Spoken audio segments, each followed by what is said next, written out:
listening to the X-Zone Broadcast Network, www.xzbn.net. Radio's authority on the world of the paranormal and the science of parapsychology, celebrating 25 years of broadcasting around the world and to the great beyond.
The X-Zone Radio Show with Rob McConnell is largely an opinion talk show.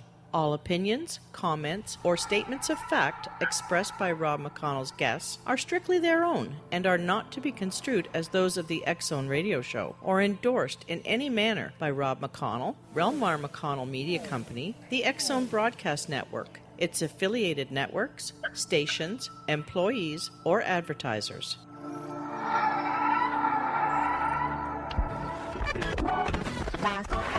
All Hit Radio.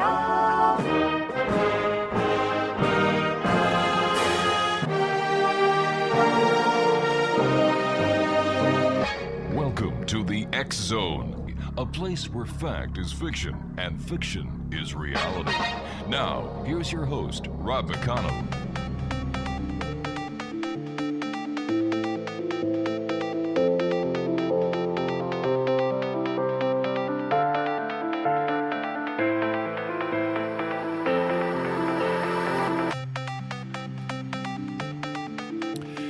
Welcome back, everyone. This is the X-Zone. I am Rob McConnell, and we're coming to you from our broadcast center in Hamilton, Ontario, Canada.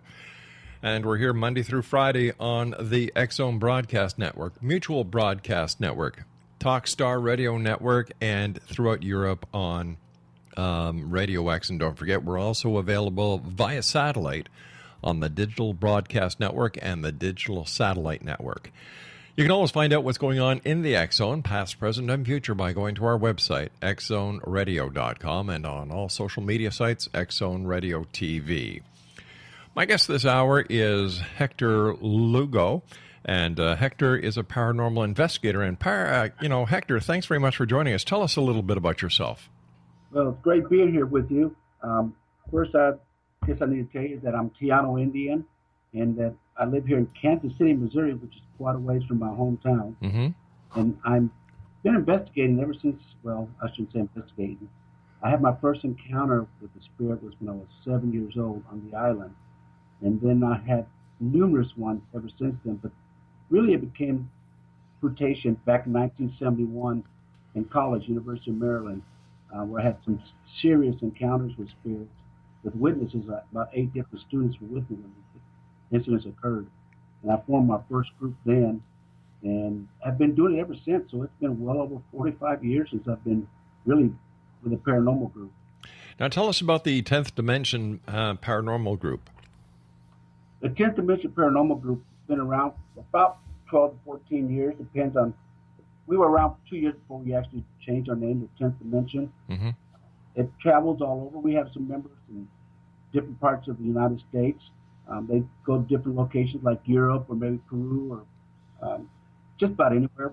Our actual 10th Dimension branch out of Kansas City, we travel mostly in the Midwest, where we have been to the East Coast. We've been down to the South, North Carolina, Florida.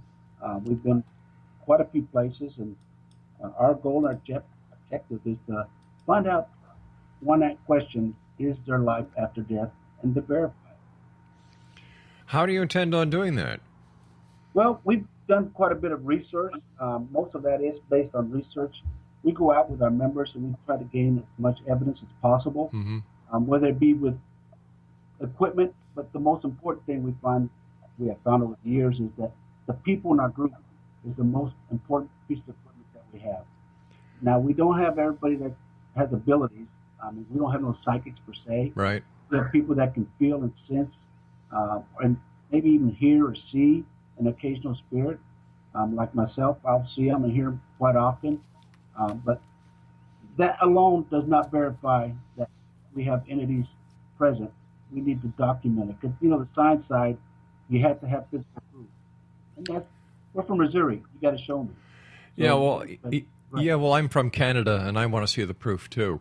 So how do you present the proof of the paranormal? Like, there are over 16,000 different groups in the United States that claim to be paranormal investigators. Some of them have been investigating 15, 20 years, and still no proof. How come? Well, I don't know if it's the lack of proof, is what people believe, the skeptics out there.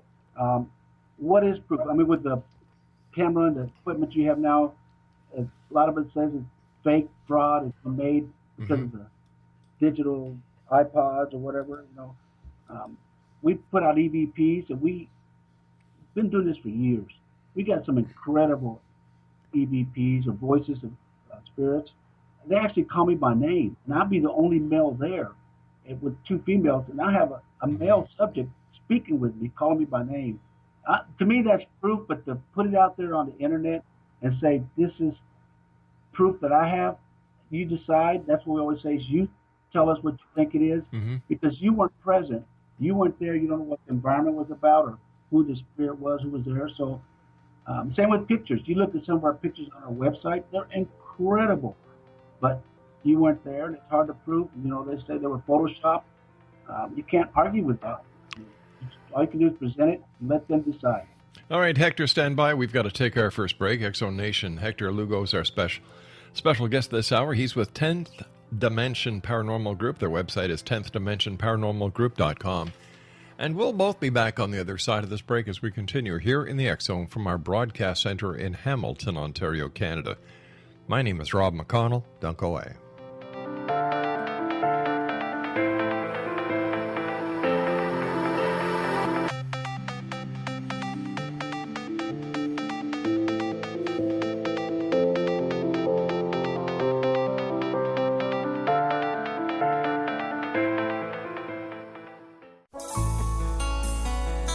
Afterlife expert Roberta Grimes was the first one to say that dying can be fun.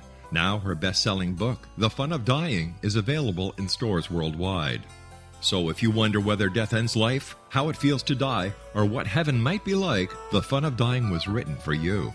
And if you have always been afraid of death, or if you worry that your life has no meaning, let The Fun of Dying ease your fears and bring new meaning to your life.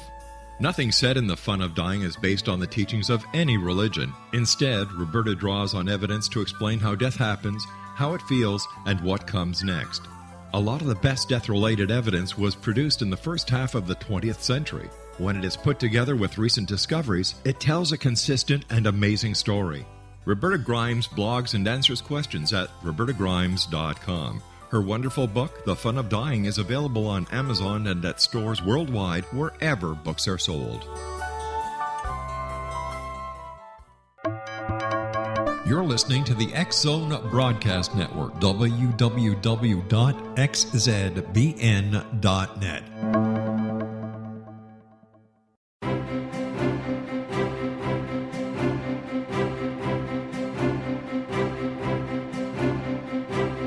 While science pursues fact, magic accesses the quantum level, bridging random facts to form truth. As long as science and magic remain separate and polarized, the truth cannot be known. I'm Wilda Wiecka. Join me on the Science of Magic radio program dedicated to unification and evolution of consciousness. During each episode, I'll be speaking with experienced and respected scientists and mystics. From astrologers to astronomers, from medical doctors to shaman, the scientific method to dowsing and intuition, we will weave together information from seemingly divergent practices to promote unity and enlightenment. Join me, Wilda Wiecka, and the Science of Magic right here on the X Zone Broadcast Network. For more information, visit www.thescienceofmagic.net.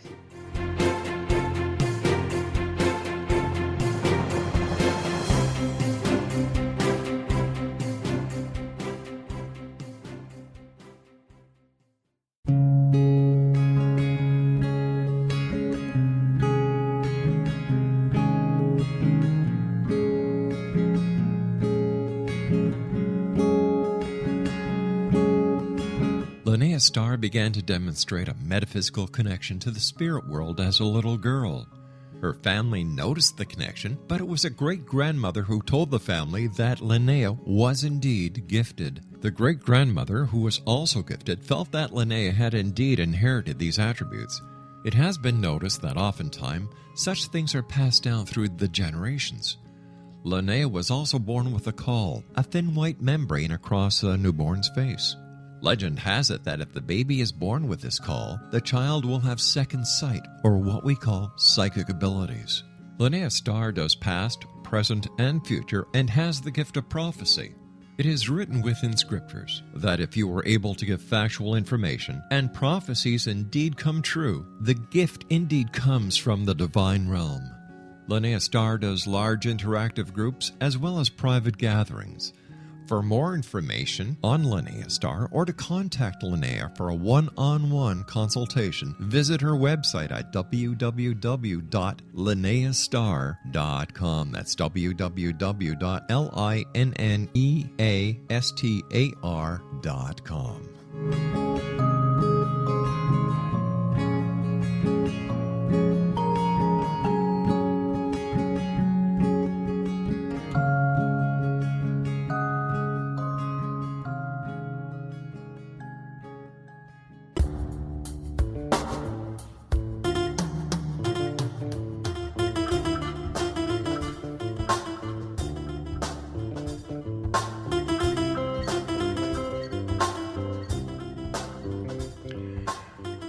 Welcome back, everyone. The question I'm asking tonight is there proof of life after death, or is the proof manifested by those who are seeking the fact, or to try to establish the fact that there is life after death? Hector,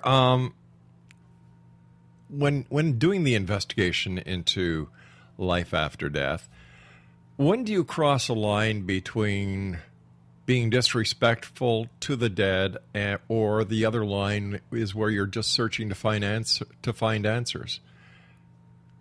Well, the most important thing, and this is the requirement of our group, is we do not provoke. Mm-hmm. These are entities, these are spirits that the difference between them and us is that they don't have the load of carrying a body. It's like metamorphosis, a cocoon going into a butterfly. This is another stage of the life. You know, being Indian, we have the birth, death, rebirth theory, and the spirits are that rebirth part.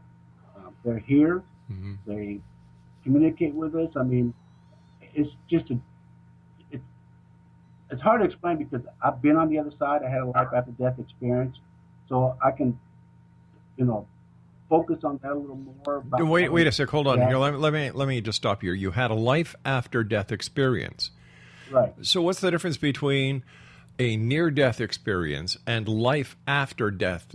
A life after death experience. Well, maybe I should say near-death experience because I did die. I was on the table. I was dead for quite a while. And three things happened in that process. When I died, I did go to a particular area. I don't know if I have enough time to explain it to you, but when I crossed over, there was no light, no tunnel. I just appeared in front of a great wall that was like a river, but it was vertical and horizontal at the same time, and it was gold and white, and I was on the very edge, and I was like in an invisible box, no body, just me, but to the right of me was a figure on the stairs and a pillar, and he was doing something, and I was just watching what's going on, listening, and just in awe because it's the greenest green. The colors were so vivid, and the warmth, and the love was just incredible. I can't describe it. And then next thing I know, I came back, and I was with my wife in the ICU, and then I hear the voice, "Do you want to stay or do you want to go back?" And my first thought was, "Who answered that for me?" Because I don't recall hearing the question. Mm-hmm. That was the first part. In about 3 days while I was in the hospital, and this is a massive heart attack. I'm talking about, I'm 33% of my heart is damaged. Mm-hmm. And the doctors come in and they're in awe, and all three of them are standing there. And maybe I should back up. When I was in the surgery table, the doctor said that when I came to, they said, "Hector, you were dead, but we saw something that is beyond anything we recognized before." All three doctors said that they saw something going to the top of my head, and I was white as could be. They said that they saw me turn red all the way. They followed all the way down my body to my toes. And when it reached my toes, I woke up and I looked at them, asked what they were doing in my house, and that's when they started laughing and said, "Hey, you're in our house. We're here doing surgery, and you just came back from the dead." And they took me to a room and did some other procedures. And about 3 days later, they come back and they're in awe. They're just, because my brother had died a few years previous to this with a heart attack. Mm-hmm. So they're coming back and they're looking at me and they're looking at papers, and all three are just staring at me, and I'm like, "Oh, I need a heart transplant or something because this is pretty bad." And the doctor looked and shows me a picture, and he goes, "This is your heart we took 3 days ago. Look at all the white around the lower part. That's complete heart damage, and that heart is a muscle; it doesn't repair itself." And I'm like, "Okay, is this bad?" He goes, "Well, look at the second picture we took yesterday." Mm-hmm. And he says, we don't know what to think. We don't know what's happening here." He showed me the second picture, and there was absolutely no damage to my heart. It had repaired 100%. And they couldn't explain it medically. And that's when they asked me if I was willing to do an afterlife death survey. But they had somebody that would fly in that would interview me. And they did that for 2 or 3 days. They did that bunch of questions. That was the first part. The second part was about 10 years later, I was sleeping in bed about 3 in the morning. And this is the same individual that was up there, and I want to say heaven. Mm-hmm. Okay. He was in the one at the pillar. He was the one sitting there with the left leg stretched out, his right knee bent up. And I couldn't look. He would not let me look to my right. I could look center to left, but not directly at him. But I knew, I had a good idea that he had a robe and long hair. Then all of a sudden, in the middle of the night, this figure out of nowhere, out of the blue, 3 in the morning, appeared and just came down, and he said something. And I'm like, what? So I wrote it down, and that was the end of it. The next morning I woke up, looked at what I wrote. I remember I did it. And on that paper was the saying, and here's what he told me. He said, "Meanness is a means to an end. Kindness is the road to eternity." And the first thing I did was I ran into my wife and I told her, look, you know I'm not smart enough to come up with this. I'm not very religious. I don't go to church. I'm Native American. What's going on with this? And I sent it to 3 different priests, different Baptists, Lutheran and Catholic, and asked them if they could find the scripture for me anywhere. And I let it go for 3 or 4 months. And they all 3, I eventually met up with them and I said, "Hey, did you find anything on that saying?" And they go, "No, we can't find that anywhere. Where'd you get it?" And then when I explained to them where it came from, what happened, they were just like, "Wow, you had an angelic visit." For that reason, I believe that there's an afterlife. I believe that there's a place that you go to. And what's kind of strange about it is, I'm Native American. I believe in Father Heaven, and I believe in different beliefs. I believe that everything has a spirit and soul. And I do believe in God, and I believe in Jesus. And I just think that particular that experience really broadened things for me. Now, here's the third part, is I was always able to see spirits and hear them, kind of. I couldn't control it, never happened. But now, after that incident, it's like I can go to an investigation, and they're like touching me, and they're like asking me, how's this possible? You're one of us. How did you get to go back and not us? And I get the pictures that we have on our site or on our the Facebook, wherever. Right. Actual pictures that I'll take, we have photographers on the team, Mm-hmm. and they may take 400 or 500 pictures each, and I may take 10, and I'll get the spirit, and they actually have me stand in the corner so they can get pictures of something in the area. And I can't explain it. All I know is that I claim not to be intuitive or anything like that. They come to me, I don't go to them. I'm there, and I just, but I definitely, I'm a believer. That's what explain it. So did your psychic awakening or spiritual awakening happen after that third part of your heart attack? Well, it enhanced it. I focused more on it, and it was like a message. It's like, okay, this is what you got to do. You got to go back. Because I avoided it. I mean, back in 1971, I was met by pretty much a world-famous psychic that I don't know how she found it. She met me. That's a different story altogether. And she told me that 40, 50 years down the road, I would have something very strange happen that would make me believe in the paranormal and become, really focused on it. Mm-hmm. And it came to fruition. I mean, it happened, and that had a little bit. It's a combination of a lot of things over the last 50 years that really made this thing what it is today. I don't claim to be any better than anybody else out there. It's just that there's a connection between that side and me because of my afterlife experience, more so than ever before. So having had this experience, you apparently know what you believe or believe what you know. Why do you still seek an answer that apparently you've already come to a conclusion and answered yourself? It's not an answer that I'm seeking now. All right, what answer are you seeking now? What I truly believe now is that this, hard to explain here, hang on a second.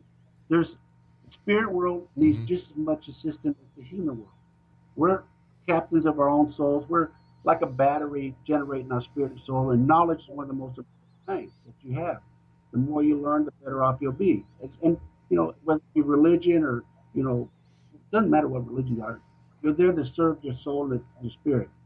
And I truly believe that some of these people don't do it right, or for whatever reason, something happens when they die, and they're stuck in, like, better terminology, limbo, purgatory, or earthbound spirits. And I think that the angelic side, that spirits are on the side, whether it be a spirit guide or an angel, are really, really trying to help all the spirits out there. You're looking at centuries and centuries dead people's spirits that sometimes they assign, or they have people on this side Earth that are destined to help those spirits also to get to where they need to go, or at least make them feel safer and better while they're here waiting for spiritual guidance and instructions. And I think that's what my objective here on Earth is right now, is to help not only the living but the deceased spirits that we encounter. But isn't that the job of religious people, ministers, pastors, rabbis? That's been the concept with the perception. Sometimes perception is reality. Uh-huh. I don't think you necessarily need a piece of paper or a title to say that you can't help somebody. The Native Americans have been doing it for 1,000, 10,000 years. Uh-huh. And there's so much. I think that, let me ask you this. I don't go to church. I used to be an altar boy. Don't get me wrong. I believe in God and Jesus. I used to be an altar boy until I was 16. And then I quit. But I haven't been to church in 40 years other than for wedding or special occasion. If I didn't go to church, why did I get to go up and meet, I'm going to call him Jesus or an angelic figure, and they come back and meet me 10 years later and give me that saying? There's got to be more than just religion to your continuing your journey. Now, I'm not saying religion is wrong or bad. It's good. It's just that it's one of maybe many elements that you need, parts that you need to continue your journey. All right, stand by. We've got to take our news break at the bottom of the hour. Exo Nation, HECTOR LUGO is our special guest, and the website is 10th Dimension Paranormal Group. That's the number 10, TH, Dimension Paranormal Group.com. And we'll both be back on the other side of this break as we continue here in the X Zone from our broadcast center in Hamilton, Ontario, Canada. Send me your emails, xzone@xzoneradio.com. Tell me whether you're a believer or a skeptic, and tell me why. My name's Rob McConnell. I'll be back on the other side of this break. Don't go away.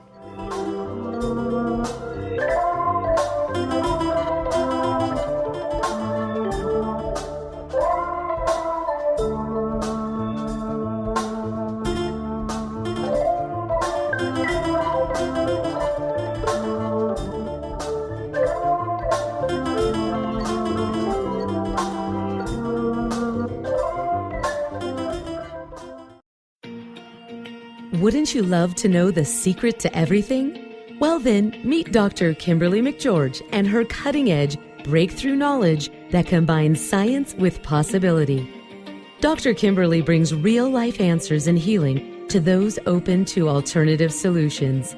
She teaches solution-based programs and classes that will change all areas of your life forever.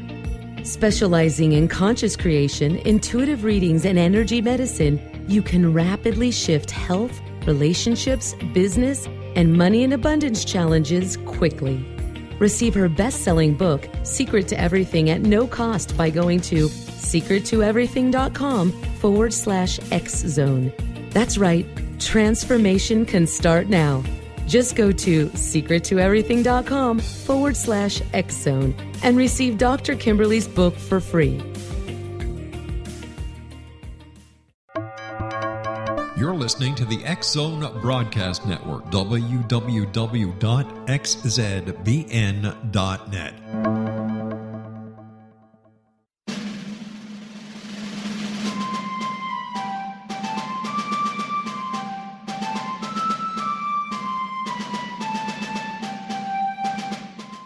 Thomas Jefferson was a Burgess of 27 when he met Martha Wales Skelton, a 22-year-old widowed heiress who was fondly called Patty by her family. They were married on January the 1st, 1772, and they took up residence in a cabin on the building site on top of a Virginia mountain that Thomas had named Monticello. As Thomas and Patty slowly built their first version of the great house at Monticello, the Revolutionary War was heating up. Patty, with difficulty, bore 5 children, but only 2 girls survived. Thomas's political career developed to the point where he was often away from home, but after he authored and signed the Declaration of Independence in Philadelphia, he resolved never again to leave his wife. He was elected the governor of Virginia, just as that state became the Revolution's last battleground. The Revolutionary War ended in 1781, and Thomas gladly retired altogether to my family, my farm, and my books. But Patty continued to want to bear her treasured husband a son, and late in the summer of 1782, she died of kidney failure at the age of 33, 4 months after having borne yet another girl. Thomas was so devastated by her death that he never remarried. He mourned her for the rest of his life, even as he helped to frame the peace in France and then became the first Secretary of State, the second Vice President, and the third President of the United States. This story is true. Thomas Jefferson was such an obsessive letter writer and record keeper that we know where he was and what he was doing nearly every day of his adult life. Every significant thing he says in My Thomas comes from his contemporary writings. My Thomas by Roberta Grimes is now available at Barnes & Noble, Costco, Target, Books A Million, Hudson Booksellers, Kmart, Walmart, Sam's Club, Walgreens, CVS, and online at Amazon.com. You can visit Roberta Grimes online at www.robertagrimes.com.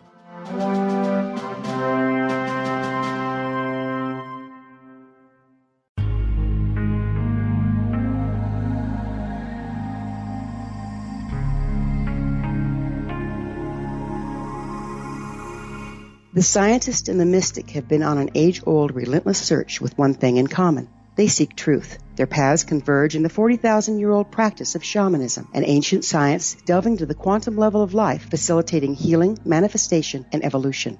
I'm Gwilda Wiyaka, the founder and director of Path Home Shamanic Arts School, a unique Colorado State certified occupational school training shamanic practitioners and teachers. We also provide classes for empowering personal lives through shamanism. Our certification classes are in week-long segments enabling international participation, and online classes and long-distance shamanic healing sessions are available. Come discover the science of magic in the limitless world of shamanism. www.findyourpathhome.com.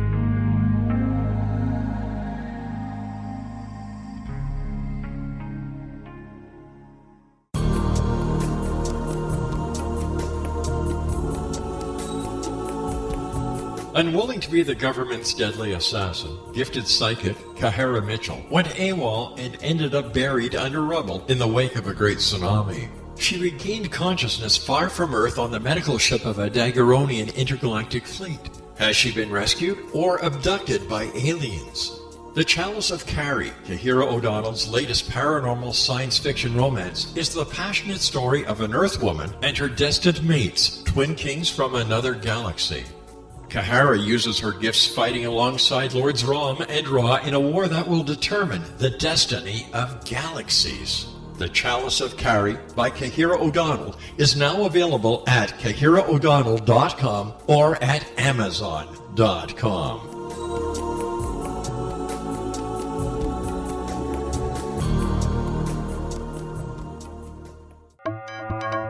You're listening to the X-Zone Broadcast Network, www.xzbn.net.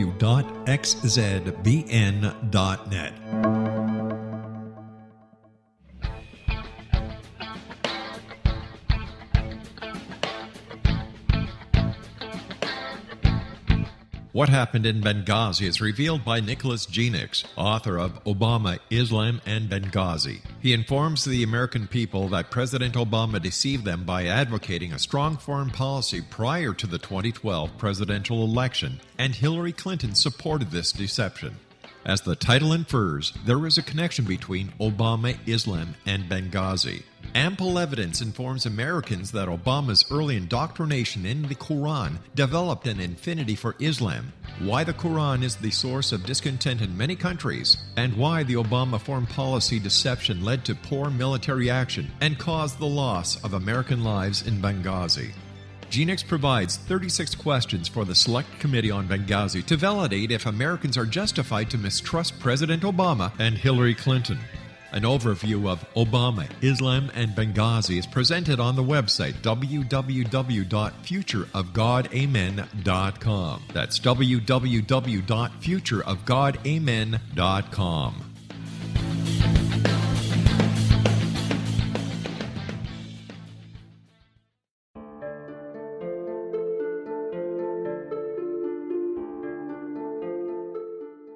Annie Callahan, dedicated to negotiating a position for Earth within the Daguerreonian Coalition, had trained for 3 years to become an Earth ambassador.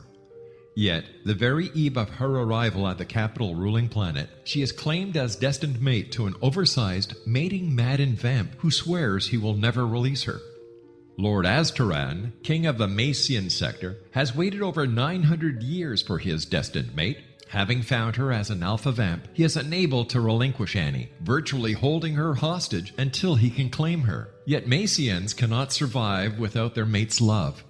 How could he strip her of her citizenship, her ambassadorship, and her freedom and expect to win her heart? With All That I Am by Kahira O'Donnell is the latest book in this exciting series, The Daguerreonian Chronicles, guaranteed to keep readers coming back for more. With All That I Am by Kahira O'Donnell is available on Amazon.com and KahiraO'Donnell.com.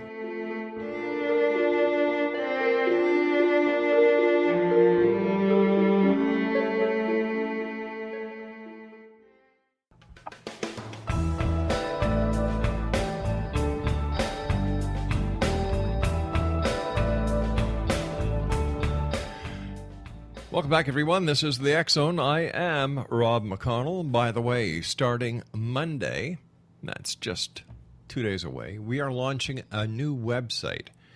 It's called xzonesurveys.com. And on there will be surveys that are broken up into different departments. There's a survey group for UFOs. There's a survey group for ghosts. There's a survey group for near-death experiences. There's a survey group for New Age. There's a survey group for shamanism and much more, and that's at www.xzonesurveys.com. My guest this hour is Hector Lugo, and he is with 10th Dimension Paranormal Group. And let me ask you something, Hector. Has there ever been a time when you and the group has been out doing an investigation and you got the hell scared right out of you? Actually, there's a couple of times, but not actually one in particular. Okay. We were on the East Coast tour just this past June, and we were at the Octagon Home last June, we were at the Octagon Hall in Kentucky. Mm-hmm. And there was like 6, 7 of us, and of course, we're talking about a Confederate location. It has the cemetery. It has a octagon-shaped building that's like basement, 3 stories. Mm-hmm. And I'm in there, and I forgot my recorder. So I go back into the building looking for my recorder, and I told the people I'll be right back. And I walk in, and I'm looking, and I come out of the room where they have all their video equipment and audio equipment set up for their own particular group, not ours, so it's not hooked up. And across from that hallway, there's a little landing, there's stairs going up to the left, and there's a gift shop directly across from me. And all of a sudden, I see these 2 shadows walking, and all of a sudden, next thing I know, they're right in my face, and they're tall, and they loud and clear as can be. One of them looked at me and said, "You shouldn't be doing that. You need to leave now." And I said, I just raised my hands, and I said, "Okay." And I hung a left, and the door was open. I walked right out, and the rest of the group is standing there. And here I am. Of course, I'm kind of dark-skinned because I'm Native American. Yeah. I walked out. Everybody's just come running up to me like, "What happened? What's wrong? You're the ghost." And I'm like, "You won't believe it just happened." So they went back inside with me to look at the radio and see what they can encounter that. Right. We were in the living room of where they have all their artifacts, guns and arrowheads and all that. And Edna, my sister, was with me, and she goes, Hector, look to the left." And I said, "What?" I said, "Look." She said, I looked, and I said, "I don't see nothing." And she goes, "There was just a tall figure with a gray coat standing there." And I go, "Well, the one I saw was tall. It wasn't, I don't know if he had a gray coat or not, but that's the exact spot where he was at." And that's probably the most scared I've ever been because I did not expect it. I did not expect somebody to come up and tell me to leave and for no reason. That was, the funniest scare. Now, there's been some serious scares where I've had entities come at me and do stuff, but that one really surprised me. So tell me, how do you get rid of an unwanted negative entity in somebody's house, whether it be a negative spirit, negative ghost, negative shadow person, or even a demon? How do you do it? Well, what we do is we go up and when we do our initial interview, we ask the individual, the client, that's, I guess I can refer to as, what is it you want us to do? And when we do find out what kind of spirit it is, that, we find out it's a relative of yours, how do you want to deal with it? I mean, and a lot of times when they find out it's relative, we'll make rules or regulations for them to deal with the entity and it'll be okay living together.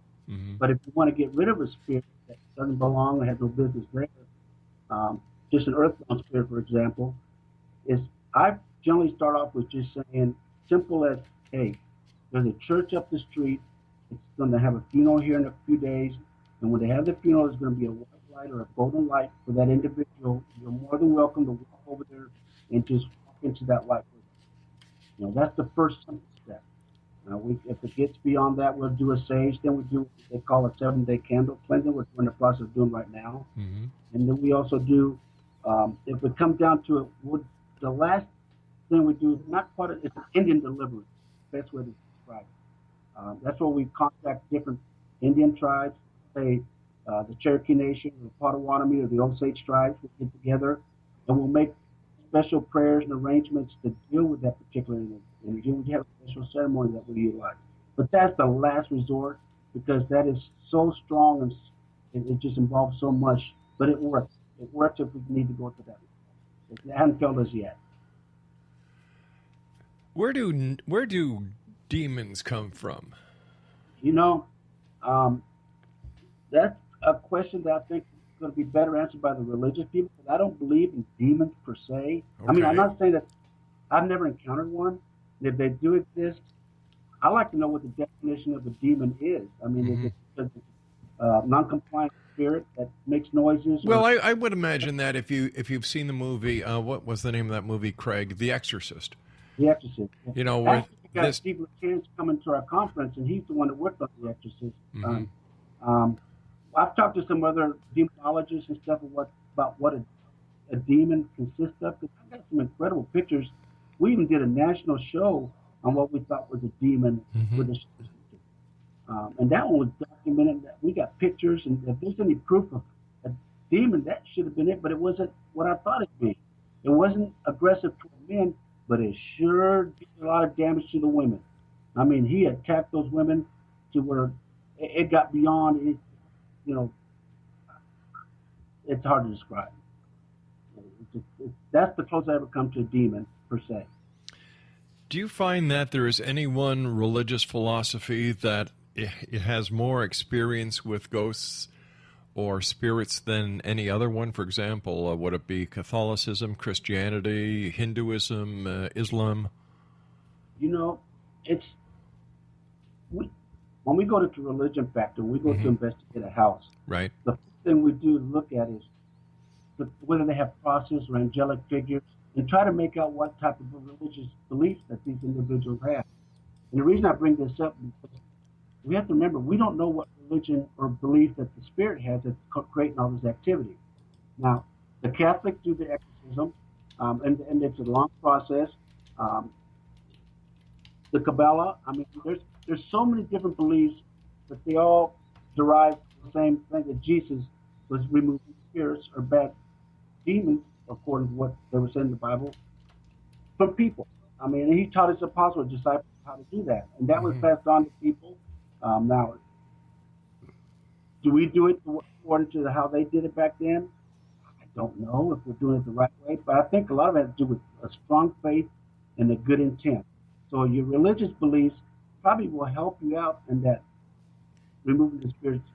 First thing is you got to have a strong faith. Yeah. I don't care if you're Muslim, I don't care if you're Catholic, or Christian, or whatever. If you don't have that faith, it's pretty much a done game, a done deal. You're not going to have much of a chance. Tell me, does the fact that you're a Native American give you that extra strength or that extra ability to deal with spirits, since Native American culture is very emerged in spirituality? Yeah, we believe that the belief of a lot of the Native American tribes is that everything pretty much has a spirit, a soul, to different degrees. The human being the highest, and of course there's Father Heaven, Mother Earth. We have different things that we go by, the red road. That's what we want to do. Is we want to get all these lost or spirits that get off the road back on it. Don't lead them. We believe that we have an advantage over these spirits because most of the spirits you run into are earthbound spirits. Or they're going to be spirits guide helping you with these earthbound spirits that are creating havoc or confused. They don't understand what's going on. They're here for whatever reason. And when we deal with them, we're very positive. We don't provoke. We don't, our firm belief is you get more with a piece of candy than with a rock. Right. So we go up there and we treat them as human beings that we just can't see. Well, isn't that the way that any person who is trying to find out what the other side is really about should treat these spirits like, because they are just human beings without a body? Right, and I think a lot of it too, we have to remember too that when I talk about spirits and ghosts, sometimes I refer to them as entities, because animals also have spirits, whether it be a dog or a cat or a horse or a cow. Sometimes you run into them, and it's a different ballgame altogether when you're dealing with those type of entities or spirits. With a human spirit, respect, you can't go wrong with respect and treating entities, with love and trying to tell them that, hey, we're here to help you and this is what we're going to do. I was part to tell them we got pictures, video equipment going, we got cameras, we got a digital recorder, what we're doing so that they will cooperate with us and not, hide from us or do strange things to us. So, how do you deal with the possibility that what people may believe is a spirit could actually be a figment of their imagination? How do you deal with that? That is a very good, excellent question, because we do it. Okay, we have nurses and doctors that we confer with, actually part of our group, honorary group. They don't go very often, but they go enough. And we have a psychiatrist that goes with us occasionally. And what we do is when we go do our initial interview, our first meet, when we sign all the forms and proper paperwork, we get to meet them face to face, and that tells you an awful lot. Even talking to them on the phone, because I've had people crying and yelling, I have demons in my house, and I have this and that. And the first thing I do is calm down.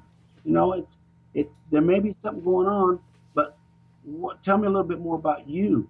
Why do you think there's demons there? Are you drinking, or is there something going on? Right. And then a lot of places we go to, and I'll tell you, there's been a few times we've walked into houses. We'll do a quick, brief meet, and we'll say, well, we don't find nothing right here because you know the symptoms of alcoholism, drug abuse, and we don't want to be around that. If it's real obvious, we pack it up and we leave quick as possible. Not to be mean to them, we try to let them know, but it's just like we don't find anything. It's just like, you can't tell them it's imagination. They're being influenced by outside sources. It's just being polite and leaving and saying, hey. And then we met some people that are, the imagination is incredible. I had one particular, and I'm not going to mention no names or location. This person told me that they were getting beams of light from the atom collider in Sweden that's like a mile underground. They were shooting beams and hitting her in her house. And we're like, okay. And she says, and there's something out here flying around out back. And we go out back and there's birds and there's a barn back there with lights. And we're like, okay, you know what? Let's do this differently. And, there's ways to back out of things that are, obviously not right. Some have been right on the borderline, on the fence, where you really have to investigate. You really have to ask questions. We got 40 questions we ask. We'll tell them straight up front. It's not about you. We need these answers. And we'll ask them. They've been in the psychiatric ward. Have they ever been alcoholic? Have they ever been wanting to hurt somebody? Or, they're having problems with marriage? We need to know that when it comes to whether they want to really deal with this entity that they're having. And believe it or not, most of them answer the questions, and they do have. We've had a couple of serious encounters that we just, beyond it affected our imagination because we didn't expect it. Now, what are you said that you get them to sign paperwork. What kind of paperwork do people need to sign before you conduct an investigation? Well, we have a couple of forms. One, first form is compliance, or giving us approval that we can do the investigation. Also, we give them options. Like one of the options would be strictly confidential, no name, no address.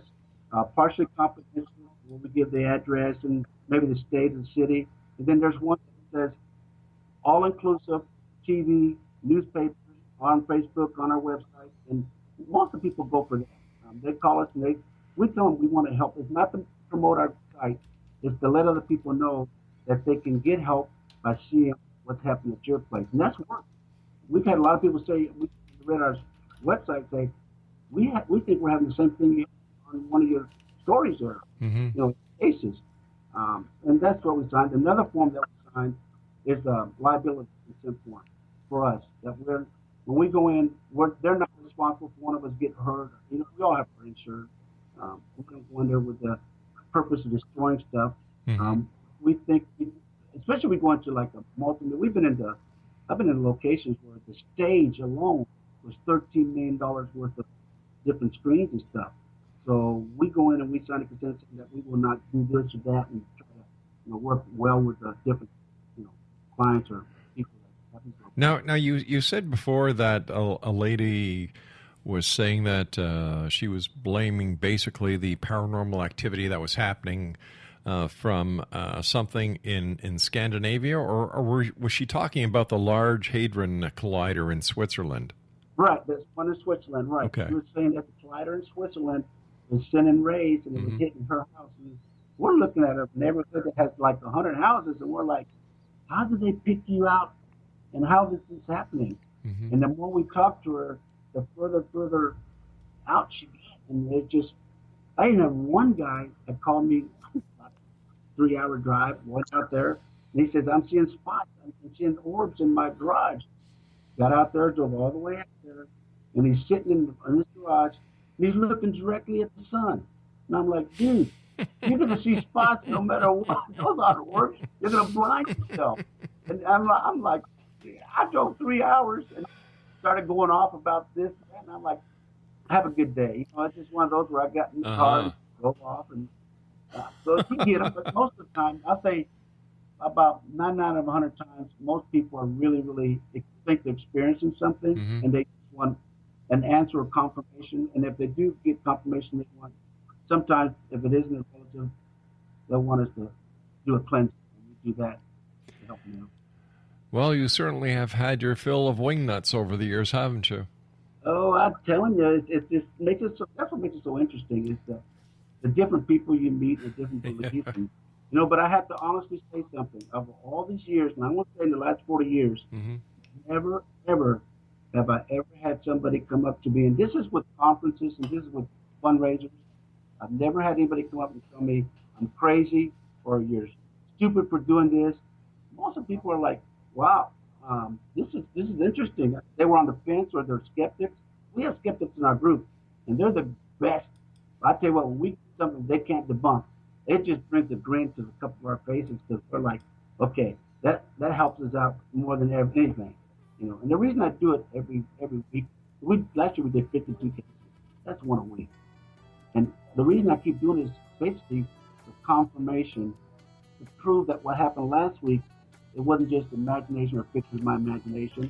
It really is happening. And this is my opinion. All right, Hector, we're going to have to take our final break. Please stand by. Hector Lugo is our special guest this hour, X Zone Nation. I apologize for the audio coming back from Hector. There must be a bad Skype day in that part of the U.S. We'll be back on the other side, and if you'd like to find out more about Hector and his group, 10th Dimension Paranormal Group.com, and we'll be back on the other side. Don't go away.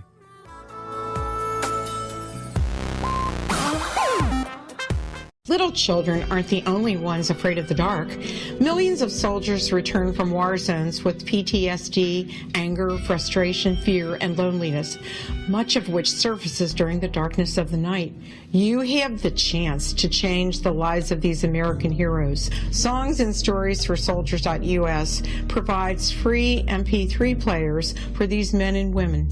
With a list of 3 million songs in 16 different styles, 100,000 audiobooks, and 30,000 old-time radio programs, every veteran can find something to soothe and comfort them at no cost.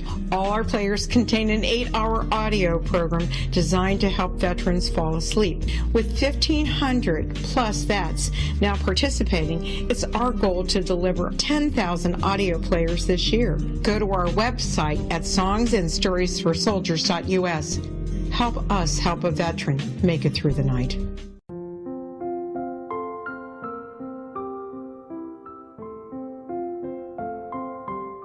I am Dr. Carl O'Helvey, founder, president of a new cancer foundation focusing on evidence-based physical, mental, and spiritual interventions, including natural cancer cures, prayer, meditation, affirmations, nutrition, and other related holistic cancer prevention and cure modalities. These are used in cancer education, research, and financing care. I ask for your help to continue this important work by donating at www.holisticcancerfoundation.com.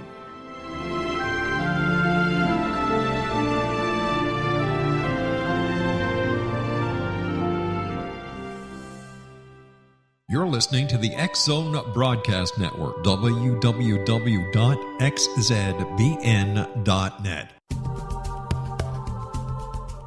If you enjoy reading a good mystery with a touch of the paranormal, then you'll love From Out of the Woodwork by William S. Peckham.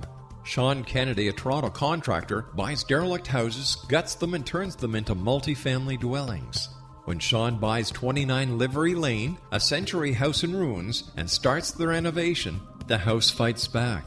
He is visited by ghosts of owners past. His visions are triggered by touching an oak mantle, reading a faded letter, opening an old locket, or opening a brand new casket in the basement. These visions will take you on a trip across southern Ontario from Niagara Falls to Toronto to Kingston. From Out of the Woodwork is now available in paperback and on your favorite electronic reader. To order your copy of From Out of the Woodwork, go to www.williamspeckham.com. That's www.williamspeckham.com.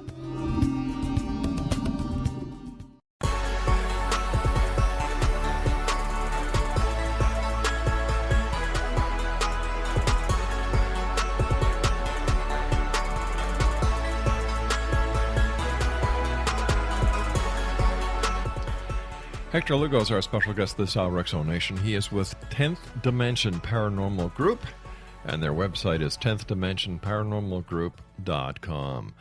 Hector, what words of wisdom do you have for the X-Zone Nation tonight when it comes to dealing with the paranormal?